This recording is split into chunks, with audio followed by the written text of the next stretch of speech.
showbiz fanatics, Alden Richards, abay, nag-react patungkol sa paglilink ng kanyang pangalan sa hiwalayang Katniel. Ano nga ba ang kinalaman ni Alden? But before that, if you haven't subscribed yet to my YouTube channel, please don't forget to like, share, and subscribe at hit mo na rin ang notification bell for more showbiz updates. Bago nga tayo magpatuloy sa ating mga updates for today's video, ay nais ko po muna magpasalamat sa lahat po ng mga legit viewers and subscribers natin dito. Maraming salamat po. And for today's video, eto na nga no, dahil matapos pong pumutok sa social media ang lahat ng mga hiwalayang Catherine Bernardo and Daniel Padilla, ay hindi na po pumayag ang publiko na malaman ang tunay na kadahilanan ng kanilang paghihiwalay. So dahil po dito, kung sino-sino at ano-ano ang mga lumalabas na dahilan at kung sino-sino ang mga taong nadadawit sa hiwalayang Katniel. Alam natin na napakalaki po ng feedback nito sa publiko matapos nga silang magdeklara na hiwalay na. Pero sa katatapos nga lang na ABS-CBN na event at iba pang mga event na kanilang inatinan, ay professionally na magkasama silang dalawa. Meron makikita sa mga videos na meron nang distance na kahit pilit na lumalapit si Mr. Daniel Padilla kay Catherine, nakita natin na meron po silang tinatawag na distance na hindi na katulad ng dati, na kasing sweet ng dati.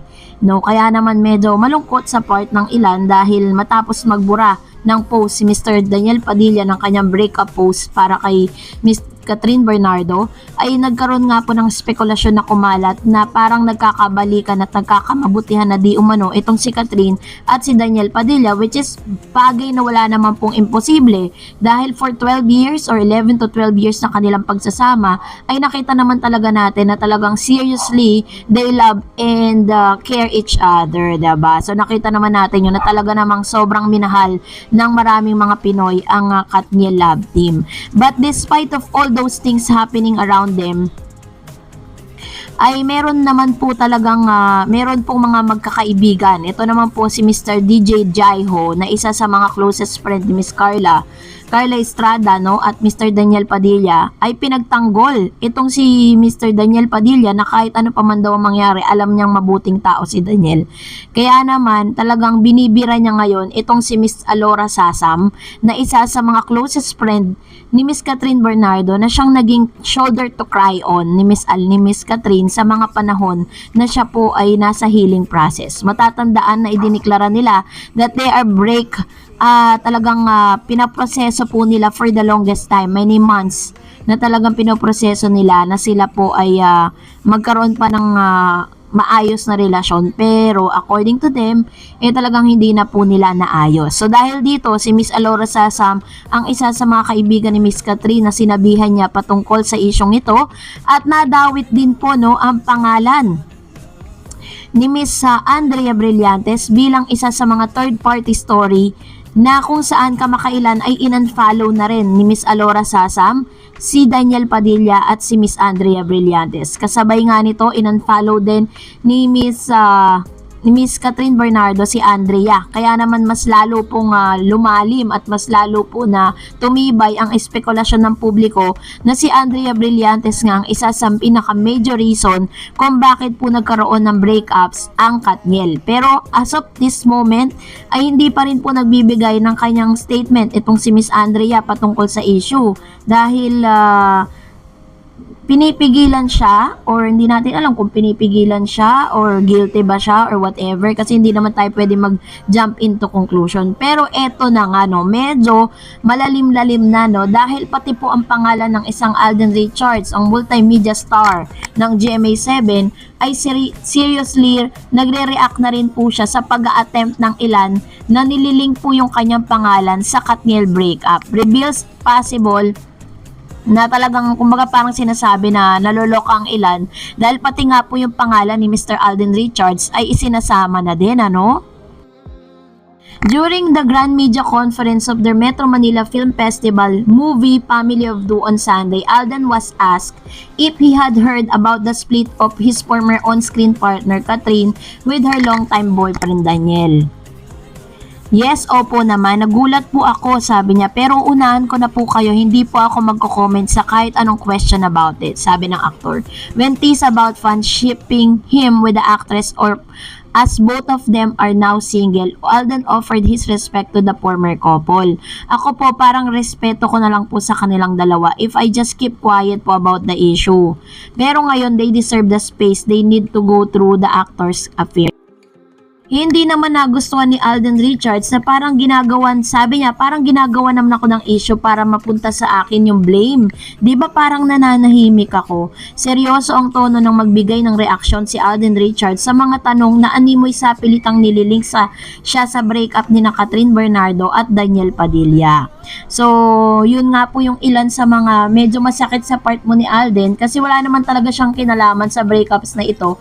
Pero pilit na inililink yung pangalan ni Alden Richards at ni Catherine para talagang sa kanya mapunta yung sisi ng lahat. Which is bagay na talagang nirenounce na wala po siyang kinalaman. No? So, sana po maging okay na ang lahat. So, dahil dyan, narito naman ang ilan sa mga komentong napili po natin mula naman sa inyong mga legit na Katniel fans. Ayan, so magbasa tayo ng ilan sa mga komento. Unahin natin ang komento ni Mr. Toby More is the name. Tama si Alora, kung mali ang kaibigan mo, dapat mong punahin. Hindi pwede nasa gitna ka lang playing safe. Real friends na mumuna pag mali ang kaibigan mo. Kahit masaktan man ito, at least ma-realize niya na may ginawa siyang mali. Fake friends do playing safe. Ayun. So, kasi nga diba, dito sa pagkakataong ito, parang si Miss Alora po talaga yung sobrang nadidiin.